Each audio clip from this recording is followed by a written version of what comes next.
Welcome to North Press News Harvest. This week in the headlines, Turkish drone strikes leave dead and wounded in Kobani, protests continue in the Daraa region, and an official from the Kurdistan region of Iraq visits the SDF's commander-in-chief.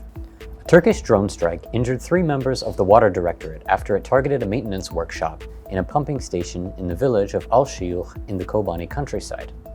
While 2 of the workers are stable, one took shrapnel to the head and suffered a cerebral hemorrhage and is still in the ICU. Earlier, on December 17th, a Turkish drone targeted the village of Rakas, east of Kobani. That strike killed 3 civilians, including a 12-year-old child. Daraa remains in a state of security chaos, as 4 people from various military, civilian, and political backgrounds have been killed in the region this week. Protesters in towns across the countryside of Daraa took to the streets to demand the Syrian government release detainees and reveal the fate of the disappeared.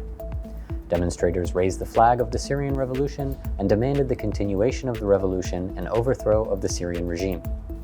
The region has been volatile since 2018, when Russia oversaw a series of settlement agreements that are now widely viewed as a failure. The human rights organization Afrin stated that 45-year-old lawyer Lokman Hanan was kidnapped from in front of his house in Afrin by Turkish intelligence on Tuesday this week.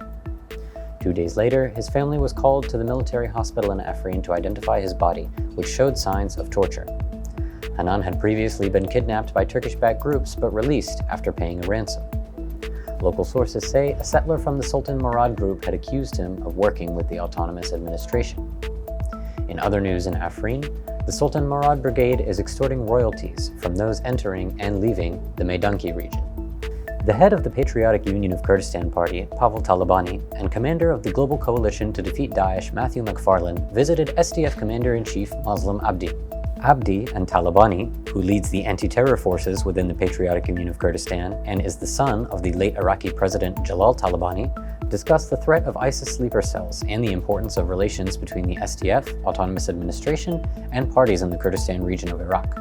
On Thursday, the Autonomous Administration announced that in the year 2022, it had repatriated 515 women and children from ISIS families to 13 different countries. The majority of these individuals came from Tajikistan, Russia, France, Germany, and the Netherlands.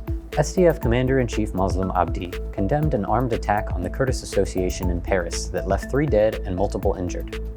Abdi stated that the attack was political in nature and targeted the Kurdish cause, and demanded the perpetrators be held accountable. French authorities later arrested and charged a 69-year-old man who carried out the attack. Thanks for watching North Press News Harvest. For more daily and weekly news updates, visit our website and subscribe to our social media channels.